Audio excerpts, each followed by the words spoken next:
Welcome to Understand Your Cycle. This is our podcast where we turn taboo topics into table topics. My name is Kapu, and today I'm joined by Georgie. Hi, Georgie. Hello, it is lovely to be here. Georgie is a friend and business coach. She has endometriosis and used to write about endometriosis and women's health topics for Yahoo. We'll put the links in the description, and perhaps some of the topics will come up during our conversation. Today, we're speaking about endometriosis and everything related to it and Georgie's experience of it. But before we start, could you please tell us a period-related story that you may or may not have told anybody else?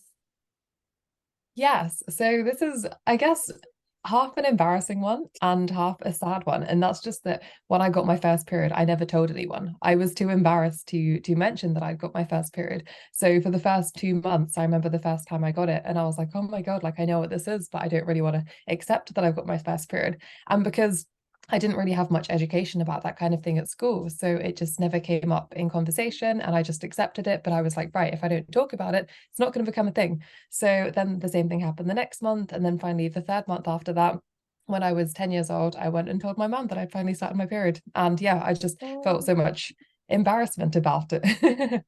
oh, that's yeah. Um, and did you like how did you deal with it? Did you go and buy tampons or pads yourself? Or No, I remember my mum getting quite emotional about it, as I guess you do when it's your first child. mm, And I remember she just took me up to the bathroom and showed me, the different things that I could use. And yeah, didn't really speak about it much after that until I started struggling with endometriosis. And then we ended up talking about periods every single month. oh, and do you think something could have helped to make you feel better? I didn't tell my mum for ages, for years. So I can really relate to that. But like what do you think could have changed little Georgie's perception of the way periods are and what they are, etc.? I think I mean, even nowadays, I was going to say, especially growing up like in the late 90s, early noughties, like people don't talk about periods. People don't talk about women's health. It's a very like hush hush topic. So to me, it was always something kind of surrounded by shame. So I think, and as well, like adding to that, actually, I remember when I was at school, we never had any conversations on Mm. like sex education or anything to do with all those kind of topics. I remember we were meant to have them and they got cancelled. So I think also not having any of those conversations at school They and got not having any of those cancelled. yeah. I remember we were meant to have someone come in and talk to us about, the birds and the bees and all that kind of stuff. And for whatever reason, it just didn't go ahead. So it was just Oh my something that God. throughout my entire school period, we just never really spoke about. And I guess the best way to overcome that would have been if it had been a lot more normalized, that if people Mm. had said, you're going to get a period at some point, it's going to happen. So this is what we'll do. This is how we'll prep for it. This is how we'll normalize it. But none of that happened.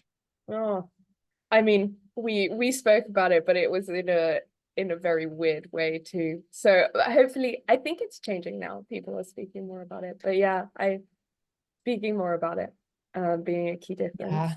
Thank you for sharing. Um, okay, I'm going to give a quick introduction on endometriosis and then we'll dive right in just for anyone who isn't really sure or doesn't know what endometriosis is. It's a disease, I don't like that word, but this is the medically verified definition that we've got on our guide. It's a disease in which tissue that's similar to, but not the same as, the lining of your uterus is found in other places in the body, including your reproductive organs, bladder, bowels, lungs, and more. Every month, endometrial tissue goes through the same process as the lining of your womb. However, the blood and tissue can't exit your body through your vagina like your period does. That causes inflammation, which results in an increase in blood supply and congestion. And then many side effects can be caused. 10% of women have endometriosis and symptoms can develop during teen years or later on in life. On average, it takes someone an average of 7 to 9 years to be diagnosed after presenting with symptoms. The pain variation is high depending on the location of the disease, but I'm sure we'll get into it a little bit more with actual experience. So Georgie, my first question for you is how would you describe how endometriosis feels to someone who doesn't have it and hasn't heard of it? This is a great question to start with. So I think in terms of how it feels, to me, it feels like a combination of when you've got really severe food poisoning and you know that your body is just about to do awful things and you can't stop it. That kind of initial moment of panic of being like Mm, everything hurts, you start to get like shivers, you get really hot and cold. That's how it always starts for me.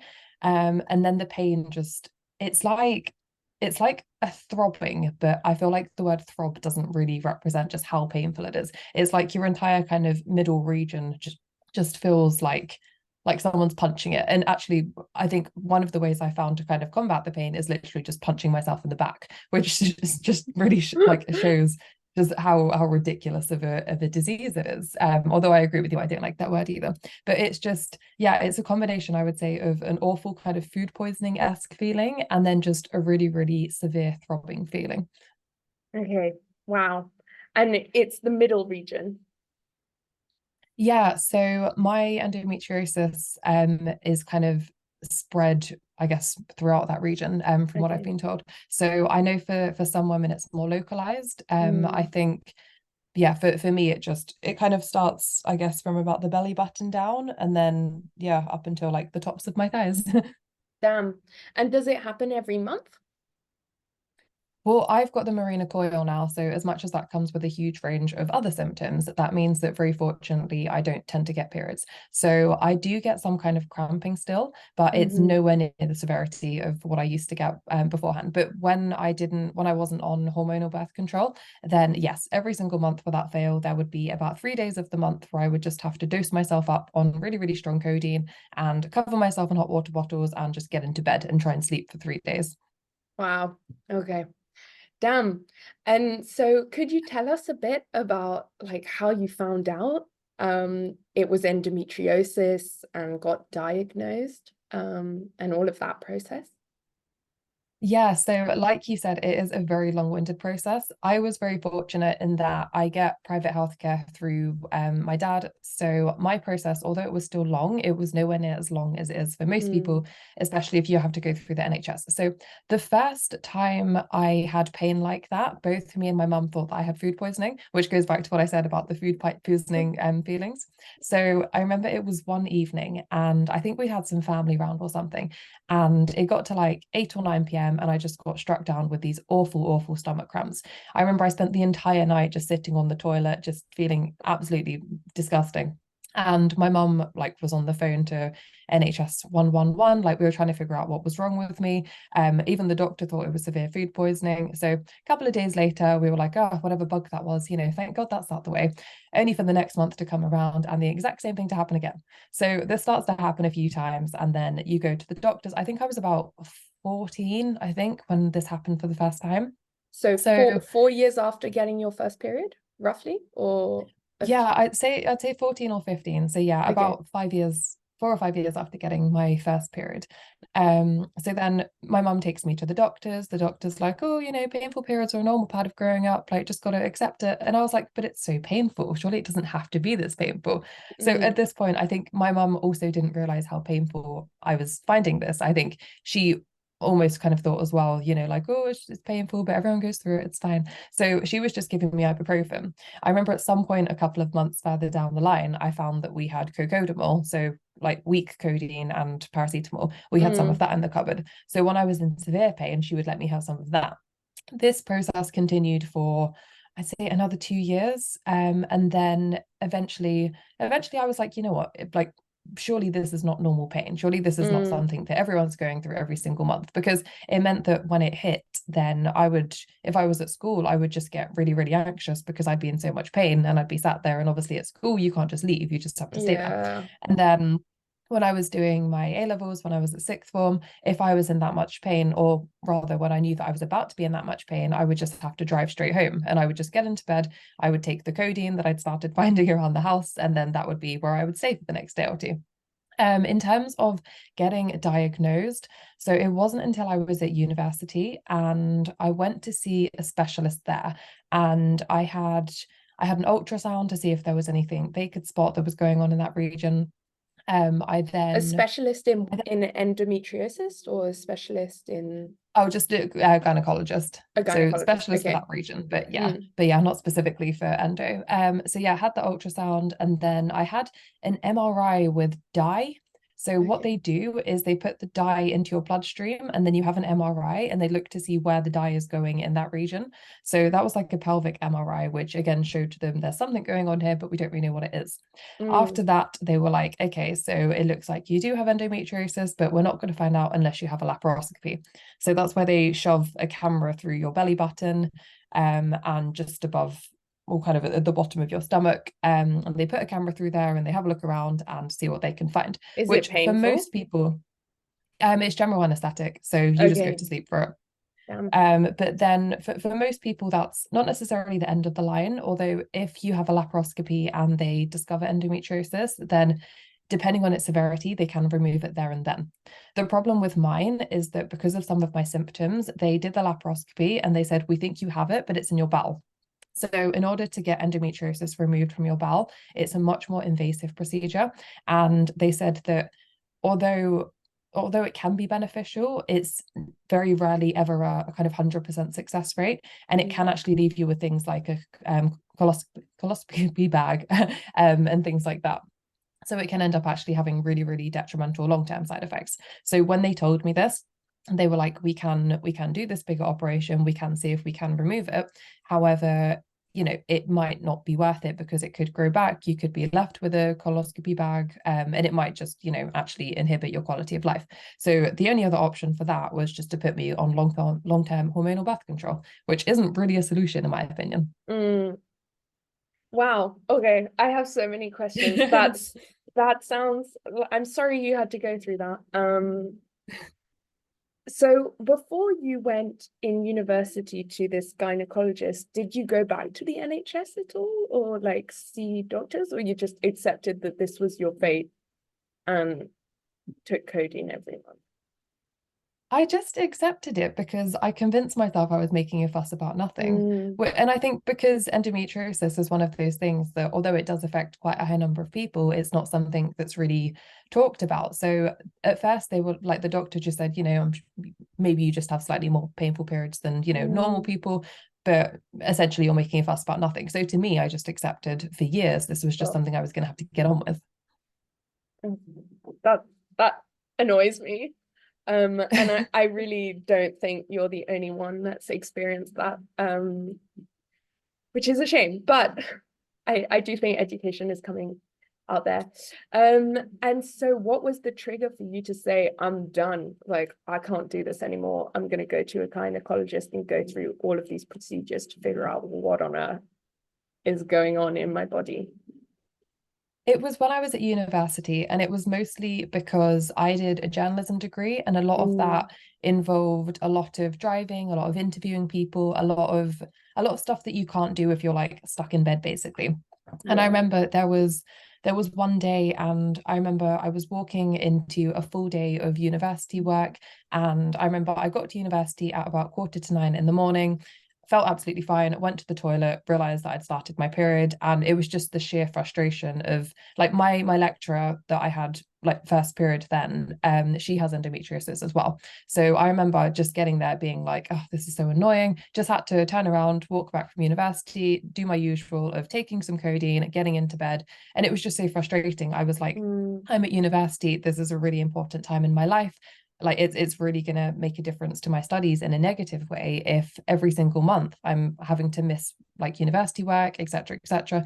And I remember I wrote an article about it in, or like a blog post, like in bed, and I was just so frustrated. I was like, this can't be a long-term solution. There must be something I can do about this.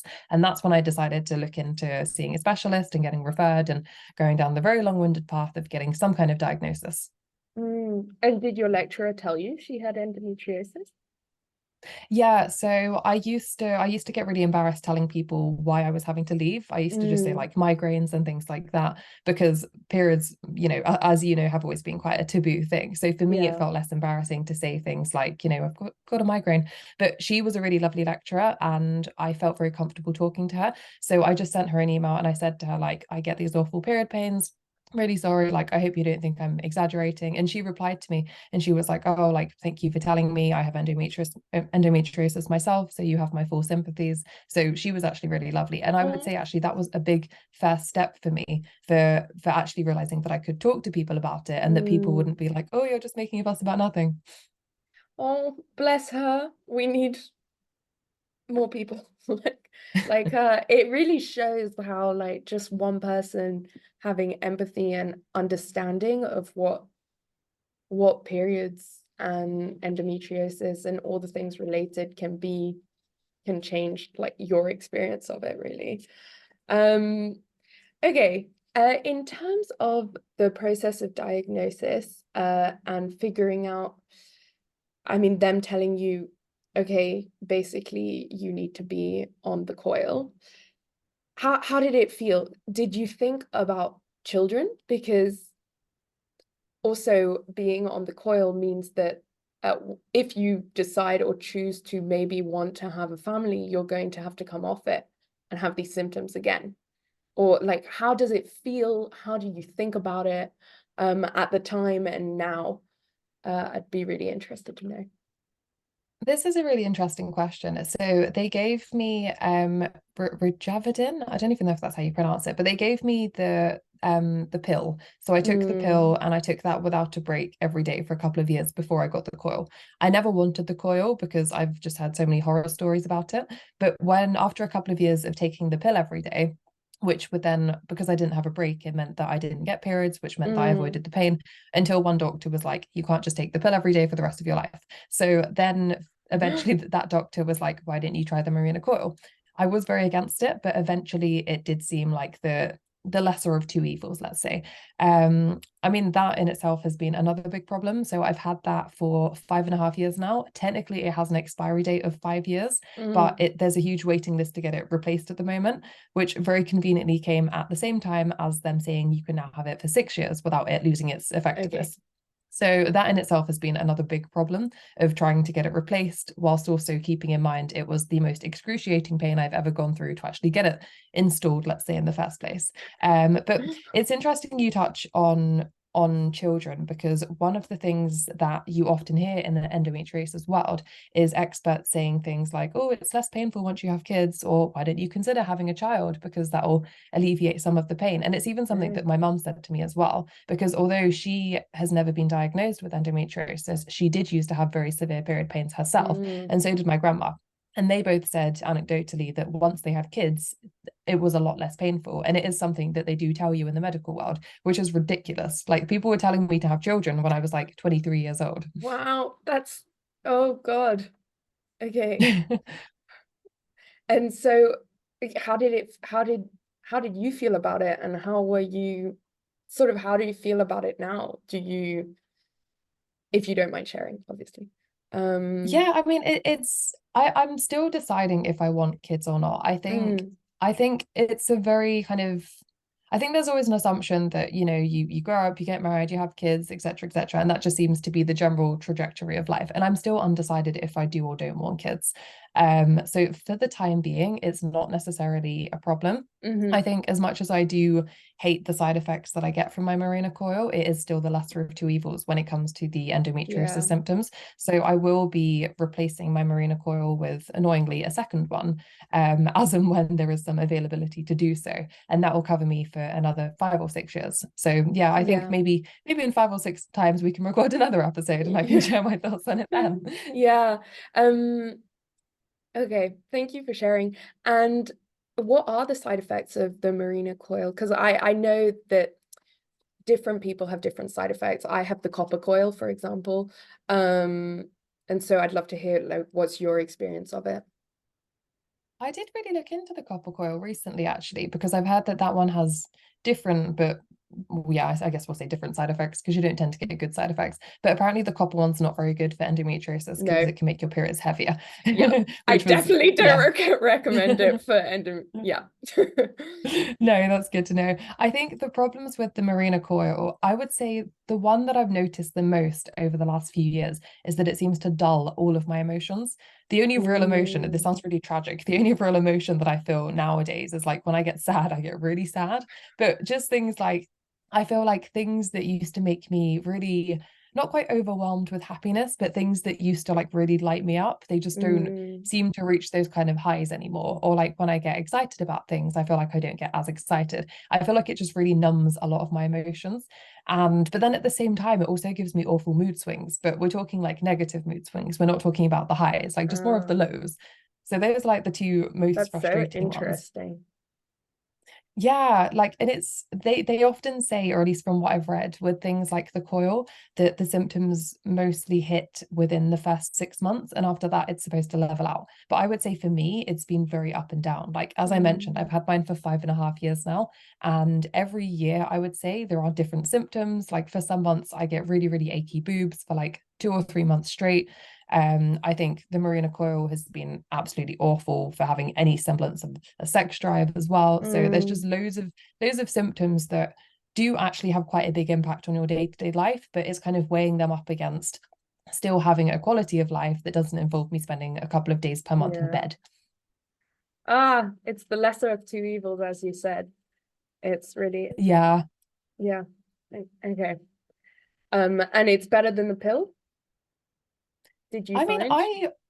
I it's hard to remember now because I Mm. think like I came off the pill I think in 2018. So it's I'm trying to remember what I was like as a person back then. I know that I did have quite bad mood swings as well.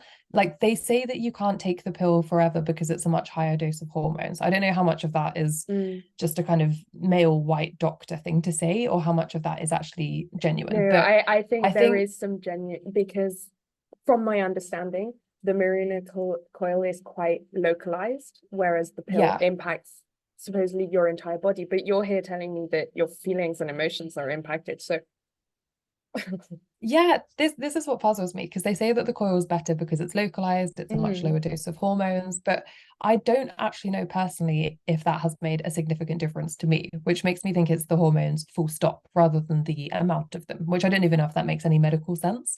But mm, yeah, it just yeah, it's not ideal, but it's one of those really frustrating things where there's not enough research into women's health or into alleviating these kind of things, so there isn't really a mm, solution for the time being.